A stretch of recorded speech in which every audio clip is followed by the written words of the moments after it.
Welcome to Old Guy Tech, the OGT.TV recording studio.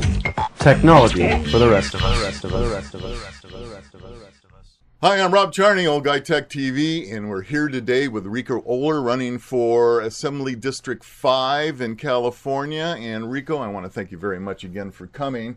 We had you here a number of months ago, but I felt it was important that we kind of catch up and let's talk about what's going on now and what is it that you want to get out to the voters? What's your main message? Get out and vote. Yeah, that's obviously. The first thing. Yeah, I had the last time I was here, we had such a good time. I really enjoyed it, and we do a lot of interviews, and some of them are not as much fun. Yeah, but it's low key here, and it's just really an enjoyable experience. I'm not the type of guy that's going to interview you and try to attack you. I don't do that. Right. I want you to get the message out and talk about it. And hey, we might have some banter back and forth about it, but everybody. I don't like some of the styles, the way people interview people, and I just don't do that. But I think it's important. That's why I want you to tell me what it is that is really driving you to run, and what is it that we're doing so wrong in California? Well, what's driving me to run is just the desperate state of California politics and what's going on in Sacramento. I mean, they're killing us. Oh, I know. They're just destroying our way of life and all of our businesses.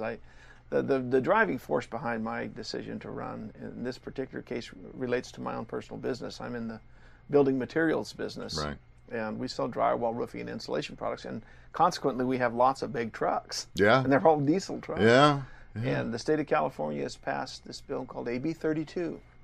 And AB 32 is related to the California Air Resources Board's requirements. And essentially, they're requiring us to replace every diesel engine that we have in all of the trucks in the state of California, and backhoes and bulldozers, stationary pumps. All of those things have to be replaced with modern engines that produce less emission. How far back in the year do they go? Well, it's staggered. It's not, okay. and it's very difficult to figure out. Yeah. So it's somewhat because I have a 2005 Freightliner, but I'm being told that I'm okay. I think you're okay for 2 more years. I think you get 2 years out of that. I think 2005. I think you got about 2 years, and then you'll be subject to it too. It depends on the GVW, the gross vehicle weight, okay, all right, and with the payload of the vehicle. Right, ours are big. You're huge. They're 10-wheelers. Yeah, They're designed to haul huge loads. Yeah. So the cost to do that is just. It's an impossibility. First of all, my business is rock solid. We're in great shape, but I don't have $5 million sitting in my bank account. Yeah. Unlike the Parks and Rec, I don't have any hidden money. And funny how that works, huh? I can't. That's such a scam. But anyway, I don't have that kind of money. And in the industry that I'm in the construction industry, with all that's happened in the building market and how the things have just gone downhill so badly. Banks are somewhat reticent to loan to anyone in my industry, and in fact, the regulators won't allow them to. Yeah. Even if they wanted to, and my bank would be very happy to loan me money for that purpose, but I wouldn't borrow $5 million if they would. I wouldn't want to put myself in that deep. That's a huge amount of money. Oh, absolutely. But these, the purpose of the bill originally is the global warming bill, signed by our wonderful Republican governor, Arnold Schwarzenegger. Terrible, terrible piece of legislation. What it does, it's designed to improve the global climate by reducing emissions in the state of California. They're going to solve the problem of global warming by reducing these emissions. The problem is that air doesn't respect the border at all. No. And so the trucks that may be illegal here they won't go out of service until they've lived out their useful lives. Right. They'll simply be in another state. Right. Or they'll be like the ones I sell. There's a guy in Guanajuato, Mexico buys mine. So that's what really got me involved in politics. The way it stands now, I would describe it as the children are running the daycare center. Yeah.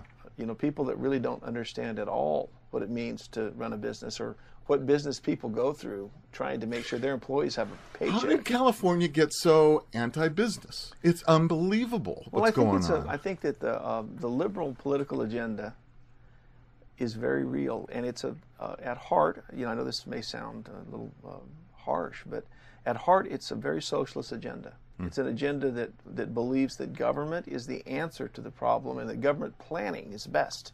That government if you are going to develop a city, that to have government develop the plan, and then it'll be more organized and be done in a better fashion that'll work out better. But government doesn't do that. Right. Government forces are all political. You have people with varying interests and their selfish interests that direct and drive those developments of any kind, whether it's land development or otherwise. That's what drives it.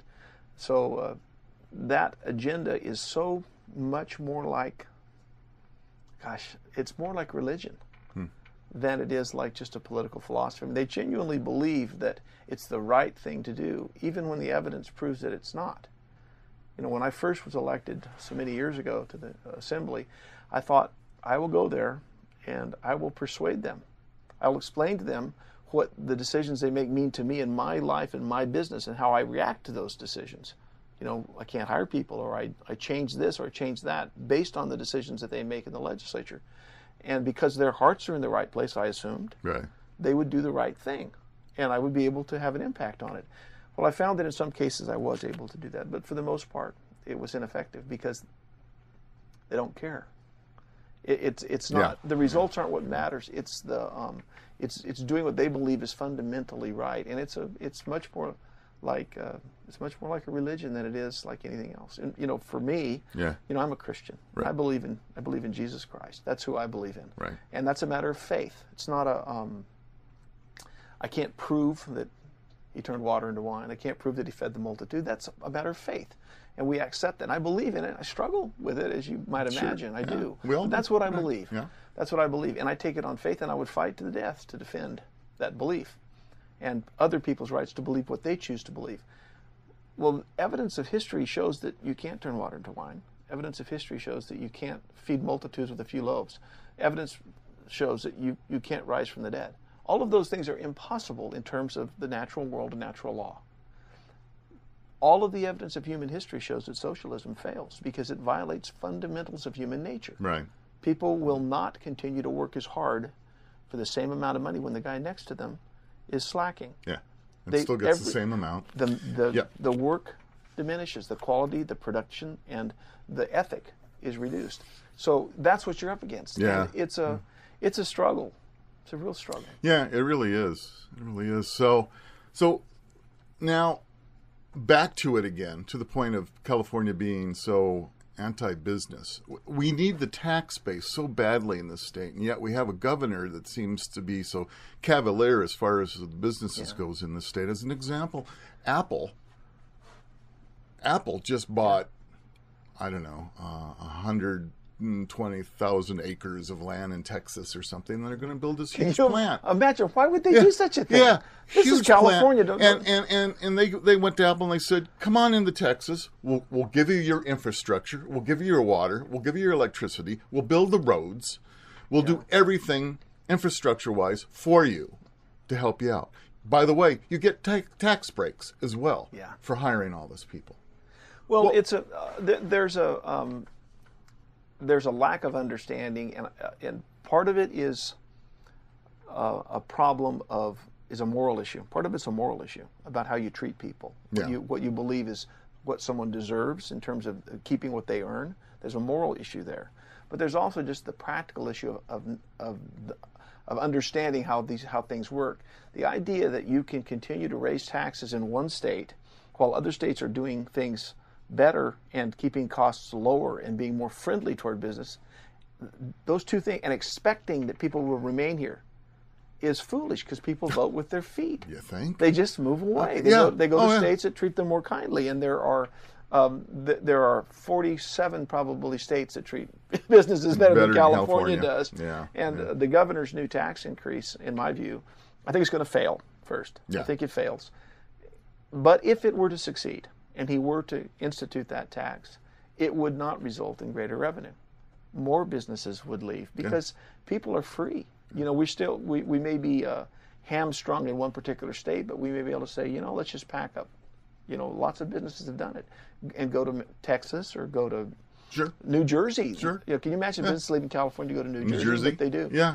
Businesses are leaving here to go to other places that treat them better. Oh, I know. And so what's happening is that rather than recognizing that you can only take so much away from the economy, you can only take so much out to run government's overhead operation, and prioritizing that spending more effectively, if you raise taxes, you reduce the economy so that even a larger piece of it isn't necessarily more money.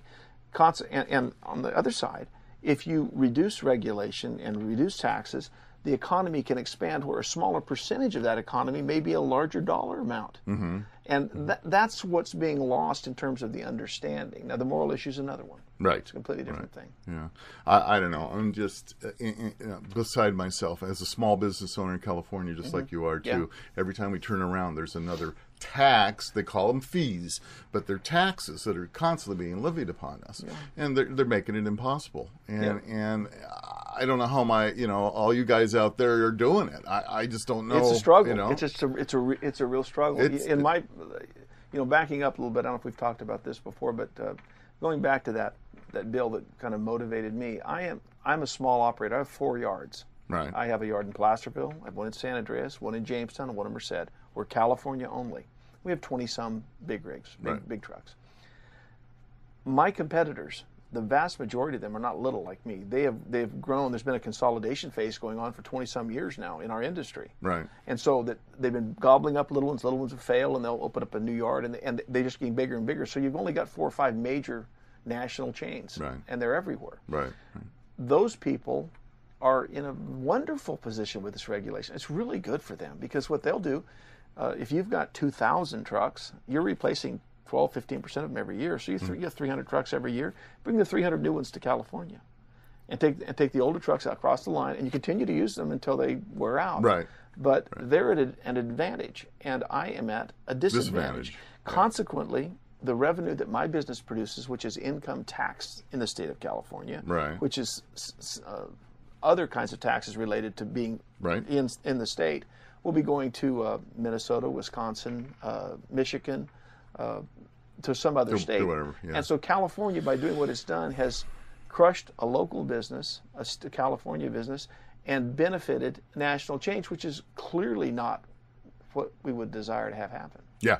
Well, it just amazes me that Governor Brown would just, look at Apple and, Silicon Valley. I mean, this is where all this internet, all the invention, all the brain power is at, is fleeing and is not getting a clue of what's going on. And it's just... That's part of what's wrong is that California has, you've heard me say this before, I'm sure, but it has everything going for it. We have spectacular farmland. We have timber. We have oil. We have that wonderful coastline that gives us access to those eastern markets.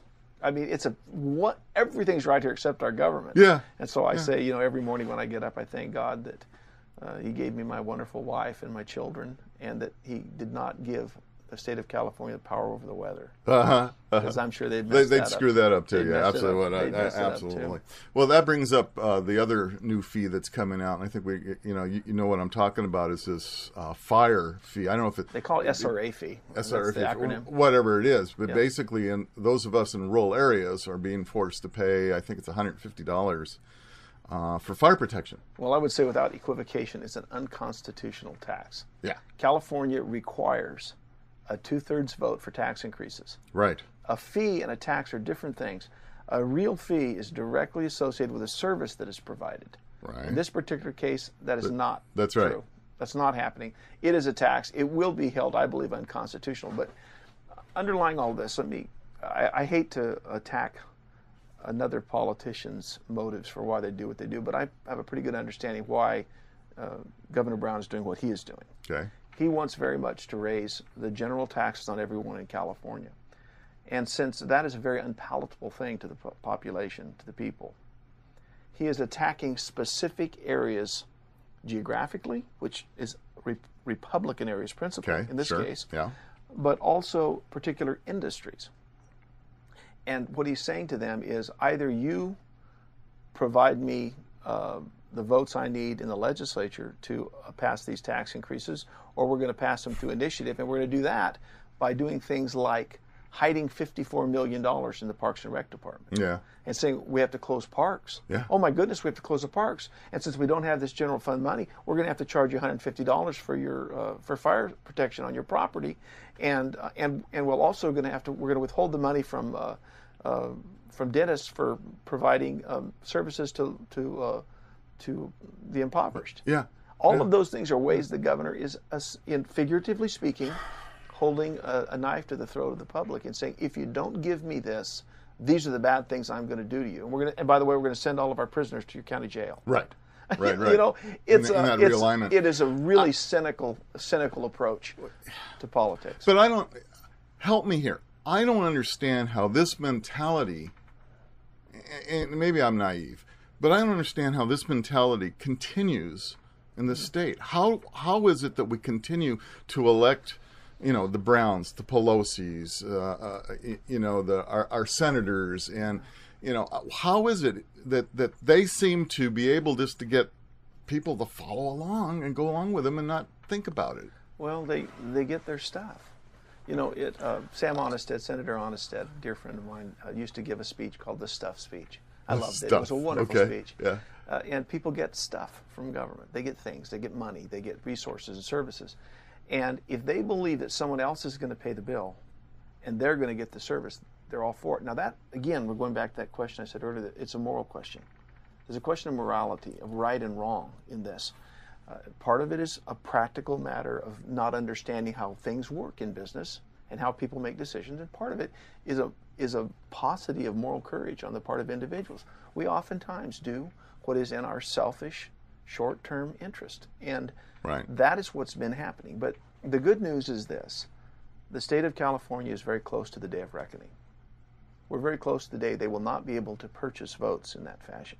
There won't be money to do it because businesses, people with money, are leaving California, and the pie is going to get smaller. Right. As a consequence of that, they won't have those wonderful resources to go out and coddle different interest groups with money.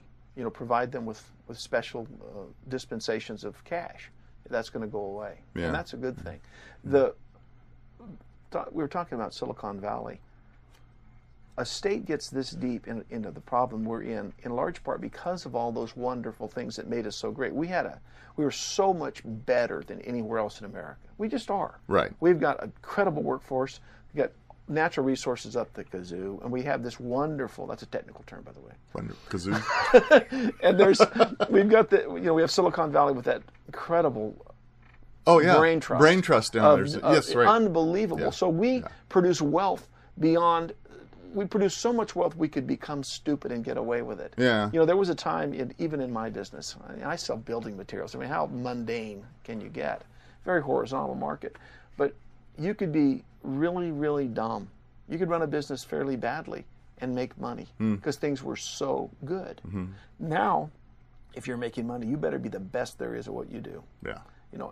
And so California got soft, and we got used to that, all that revenue from the dot-coms and from the high-tech industry. That's a lot of what led us to this time. And now we're reaching the point where there's no more milk to be drawn out of that cow.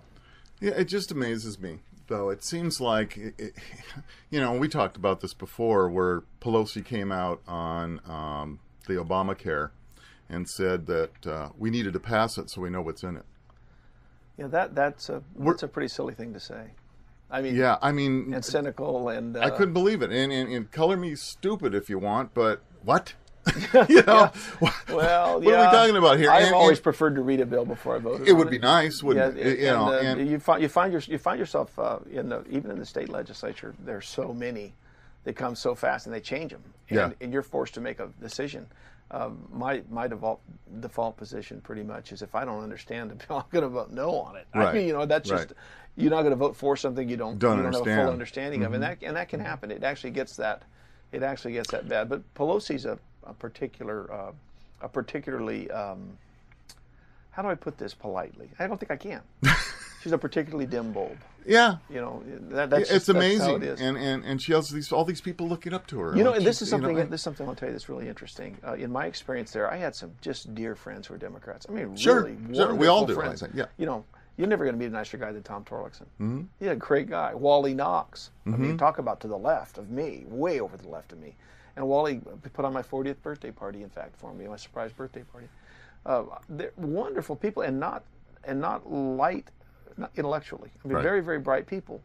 But in politics, there have always been two kinds of politicians. And I don't mean this in a pejorative, negative, nasty way. I don't mean Democrats and Republicans, or conservatives and liberals even. There are constituency politicians, and there are philosophical politicians. A constituency politician believes that his job or her job is to find out what his or her people want to do and go do that thing. Right. Whatever the public wants at a time, Right. the people that are going to vote for them in the next election. You can look at it cynically or not so cynically. It doesn't necessarily have to be an immoral question. But they pick based on what their people want them to do, what they think they want them to do. Mm-hmm. And then So they advocate for the people that have voted for them. absolutely, Right. they advocate Okay. for them. And then Sure. you have a politician who's philosophically based, and they have a belief system and a set of guidelines about how they conduct themselves, and they subject each bill not to what the public wants them to do right then, but what they believe is right. I am the second kind. I'm the philosophical politician. I believe that if the people of the 5th Assembly District choose to elect me, they are going to know full well who I am, what I believe in, and how I will conduct myself. Right. And I won't have to be heavily lobbied to Right. get to do anything. I'll do what I think is the right thing based on my belief system. Right. And those two groups are at odds. And when you have a state that is there's so many people on the receiving end of dollars, those politicians who are constituency politicians feel obliged to do what's best for the people in their district. Mm-hmm. You could call that pork barrel spending if you want, but Right. that's what they Right. do. Right. And then on the other hand, you have those that are philosophically moored, who may be on the liberal side, that have a philosophical belief system that is more toward the socialist end, toward the very liberal side of Right. things. And they make the same kind of a vote, but for different reasons. Right. And on the right, you have the same thing. Right, you do. Well, I really understand the politicians that are willing to read a bill and understand a bill, and even if it's brought by a Democrat, Independent, Republican, whatever it is, if it's a good bill, it's a good bill. If it's a bad bill, it's a bad bill. We had a great bill that I worked with Gil Cedillo that was related to the administration of epinephrine to a heroin addict. I don't know if we ever talked about this before. Have you heard this story? It's a really good thing. He came to me and he said, I'm not getting any support from Republicans on this, and I need some help. And we had become friends. And what the bill did is it allowed an LVN or an RN, I think it was, one or the other or both, to be able to administer epinephrine in a heroin overdose. Well, in our world, where we live, it's not a common occurrence. Heroin overdoses are just not a real often here. However, where he was from in L.A., it happens all the time. Sure. And that 2 minutes or 3 minutes before a doctor gets there could be the difference between living and dying. Oh, absolutely. So I carried the water on that bill on the Republican side, and we got enough votes on the Republican side, and he had enough on the Democrat side that we passed the bill. It was a very good thing. It was a totally bipartisan bill. Sure. Right. And that does happen, and it's really vitally important that you develop good relationships with people that you agree with and that you don't agree with. You have to be friendly and gracious to them. I think the only way we're going to exist going forward is just that. I think partisanship has its place, but at the same time, we have to look at what's inside these bills, read the bills before you vote them. And you know what? Even if it was brought by the most liberal or most conservative, if it's a good bill, it's a good bill. But if it's a bad bill, it's a bad bill. It makes no difference. That's absolutely true. It doesn't make any sense to me. And you know, the other thing, philosophically for me, is I always understood that a politician, when you decide that you're going to go into politics, the whole idea was you had a career, you were a businessman or you worked for somebody, and you decided you were going to give service to the public, and you were going to serve for a number of terms, and then you were going to go home and go back to work. We don't have that anymore. We do, but the majority seems to me that we still have professional politicians that all they want to do their whole lives is be a politician. And I feel that we kind of lost the direction that we go in because of that. Now, I don't know how you feel about that, but that's kind of the way I feel about it. And it's also talked about in California being a full-time legislation instead of part-time. I think what happens is that everybody in a district, in an area that represents that area, feels it's necessary that they got to get something passed. Whatever it may be, right? How good a legislator you are is measured by how many bills you pass. I would support for every bill that's passed that I have to repeal two.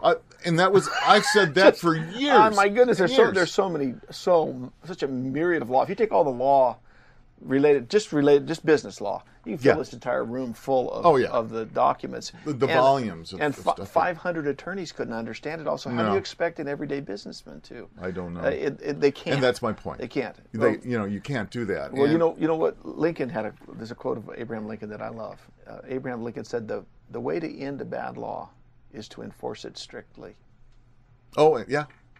What happens today is that if you are targeted by government, some agency didn't like you for whatever reason, you fought them on something, they have a morass of law that they can bring to bear against you. Right. And they have all the resources in the world to do it. They have all the attorneys. Pay for your own attorney. That's right. And they do that. So there's this is a very personal thing, but I'll tell you that for me being involved in politics, there are risks for my business. Oh, I know. And if you don't have the courage to do it and you're not willing to take that risk, then you really have no business doing it anyway.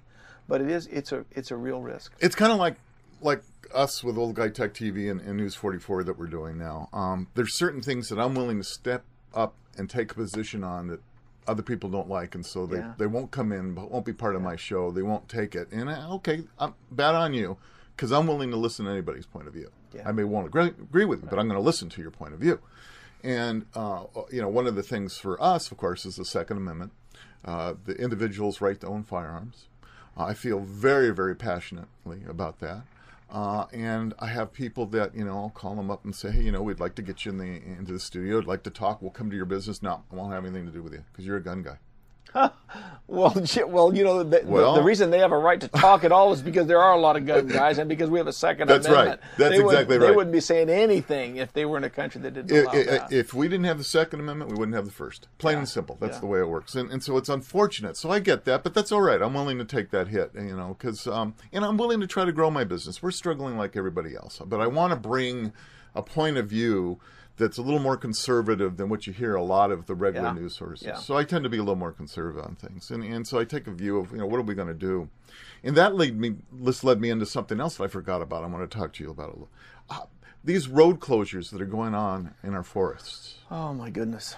I just found out, and El Dorado Rod and Gun Club had a meeting on Monday in which was brought up the fact that the people that own the forest, which is you and me. It's called public land. We all know. That's us. We're being chased out of it. Mm-hmm. We're being told we can't go on these roads. We're being told we can't shoot in these areas. We're being harassed at every turn. And it turns out that the law enforcement people, part of the United States Forest Service, is not controlled by the ranger and the ranger district that they're in. They're actually controlled by the federal government out of San Francisco. Department of Interior. Yep. So we've got a lot of these law enforcement guys that have been told, well, you've got to enforce X, Y, and Z, even if it's wrong. They have an agenda. The agenda is they don't want you and I to go into that forest that we own. It's our forest. They forget that. Well, it's part of that. It's part of that fundamental struggle between ideologies, and views of the world. There are two competing forces at work today. We talk about the polarization of the country. Yeah. The nation has never been this polarized since the Civil War. Right. This is the greatest polarization it's been. I would agree with that. And Lincoln said that house divided against itself cannot stand. Right. And he said, but he did not believe the house was going to fall. It would become one thing or it would become the other. It'd be either a free nation or it'd be a slave nation. Right. It'd be one or the other. That's what's happening today too. And we're going to decide: are we going to be a free nation, or are we going to be a socialist nation? Now, that is not fundamentally a Republican versus Democrat thing. It's not. There are lots of sensible people on both sides, and lots of unsensible people on both sides. Right. So that battle is coming to a head, and we will have to make that determination, which we are going to be. I'm very fearful that we will choose the former, not the latter. I want to be a free nation. Yeah. I want to return to those fundamentals that made us great.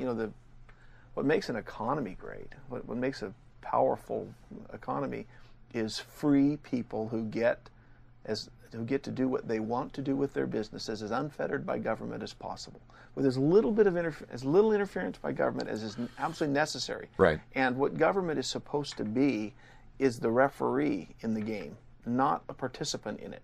not picking out who wins and who loses in the game, but Right. making sure it's fair, so The one person regulation can't of it, cheat right, another. right. We've gone way beyond that. You know, we have a federal government now that bought 2 major automobile companies. Yep. Mm-hmm. You know, that was an unconscionably wrong decision. Wrong.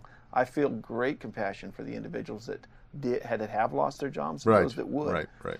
But They would have done the right thing. It was they the would right have turned thing that to- business around Of course on they their would own. have. And Yes, what would Yep. have happened is some of those businesses probably would have been cut up into smaller entities. Sure. But they'd have become better. Yeah. And they'd have met the market. You know, there's no such thing as excellence outside of competition. That's when you find when people excel. It's when it's measured against someone else, or some business is measured against Right. another business. Right. And free people get to choose from whom they're going to purchase their product or their service. It's just as true in education. You know, what gets me is I didn't get anything from the government. Did you? Did you get anything to help grow your business? Bills, lots of bills. Yeah, Yeah. I didn't get anything. I'd love to get some money. When Obama said the other day about that, you didn't build this. My Yeah. wife said, "Who was that guy that got up at 4 a.m. and worked till midnight all those years? Yeah. Who was that Yeah, guy?" yeah. You I didn't said, build I thought your it was business. me, but I guess Barack was I there guess with Barack me. was there. I guess unbelievable. You know, I isn't that don't- an interesting What a mentality? foolish thing to think. What a Yeah, foolish you thing know, to say. but look at where he's come from. I mean, he's never really held a job in his life. Yeah. He was never a businessman. That's a problem. He does, yeah, and that's the way I've always felt. You know, you've got to have some life experience. You can't be a professional politician. You can't go from college right into politics. You need some life experience. My opinion. I think it's nice know. also to be someone who's actually had to sign the front of a check, where you're the one Yeah. that's on the hook. Yeah. For when we went through this economic downturn a few years ago, it was so ugly. It was frightening, and I had to let a lot of people go. Yeah. People that I love. I know. A lot of them are back now. You Yeah. know, we were able to bring some of them back, but it was a terrible, heart-wrenching thing. But we were faced with a survival or death. Yes. You know, business-wise, that was Yes. the choice. Yes. And you made the choice. I made it was a hard choice, but it was the right Right. thing to do. I did the right thing. And you proven survived to be- it. It proved to be right, and I Right. survived it. Those fundamental principles applied in government. California is just like a giant monopoly. Right. It's a corporation, but it's a monopoly corporation with a terrible, terrible board of directors being run badly. If it were a regular business, it would be bankrupt, and the creditors would be owning the assets. That's right. That's what would happen. I also think that this whole idea of competition and excellence. Listen, if you put the American worker, California worker up against anybody in the world, we win. Yeah. We know how to do stuff. We do. We get things If done. you let us do it, we'll do it. How about if we put that same energy, that same set of principles to work in the school system, what we would have? Mm-hmm. Merit pay for teachers. Giving parents the freedom to choose which school their kids go to, instead of letting a school district have veto power over going to a different district. Right. Let me tell you, if I live in a town here and there's a town 5 miles away, and the town 5 miles away has got better schools than the one I live in, I'm going to put my kids in a school 5 miles away, and I'll drive them to school because I want them to have the best education. Fact is that parents care more. Parents care vastly more about their kids, their children, than anyone else does.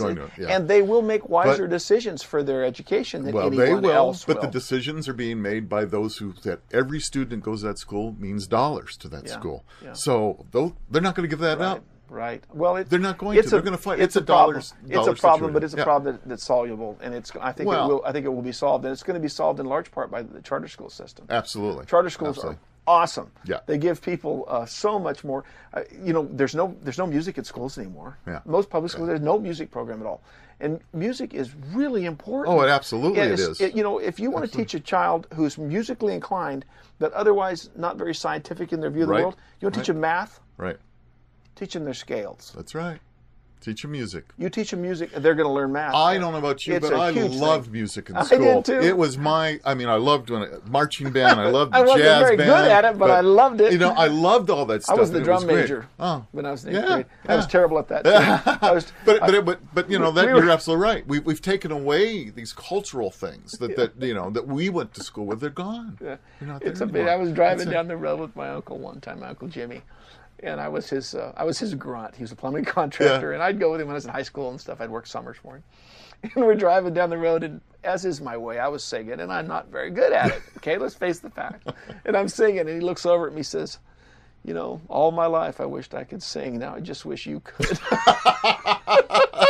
That's good. I like that. But I grew up in a really musical family. Most of my siblings play instruments of different kinds. Sure. Yeah. And really quite well. Yeah. But I think by the time I came along, being the youngest of 8 children, my folks were worn out. Yeah, they couldn't do it They didn't want to anymore. take anybody with It's music done. lessons anymore. And I don't fault my parents for any of that. But I would like to see the charter school system expanded to give parents and students, particularly those that have a proclivity for a certain thing or a talent, to be able to find that, art schools of music, schools of visual arts, schools of literature, poetry, things that are, some of the things that make life worth living. Yeah. Things of beauty, and we've gotten away from that in the schools. And charter schools are a big help in that. Yeah, and they're working. And they're working. Yeah, and they're producing a better yeah. product. Oh yeah. It's if you want to look at just like from a business perspective, you say, I'm spending this much money and this is the product. I mean, California's public schools are ranked dead last in the nation. Yeah. In testing, dead last, and we're not dead last in spending. We're toward the upper end of spending. That's right. But we're dead last in productivity. Now, why is that? Yeah. Well, I'll tell you why. The California Teachers Association. That's why. Yeah. That organization is a union more concerned with their own pecuniary interests, their financial interests, and their power than they are in educating children. That is a terrible, terrible thing. And we have a bureaucracy in the school system that's just enormous. It's unbelievable. The money doesn't make it to the classroom. No, it's so top end heavy. We don't have a funding problem. We have an allocation problem. We have a problem with where the money goes and how it's handled.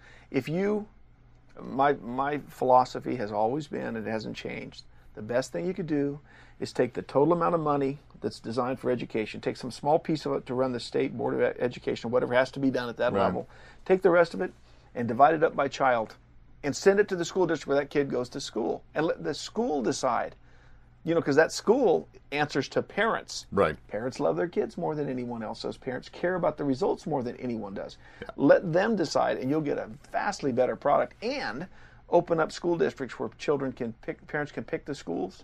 You will have that competition will bring excellence to lots of particular schools, and it'll improve all the others. Well, we have a tenure system in our school, and that's a whole other area. But how would you like a situation where you work X amount of years, you're guaranteed that position for the rest of your life? Yeah, I don't support tenure at all. Yeah, tenure just doesn't make any sense to me. I think it'd be like in my business. I've got a truck driver who's worked for me for 10 years.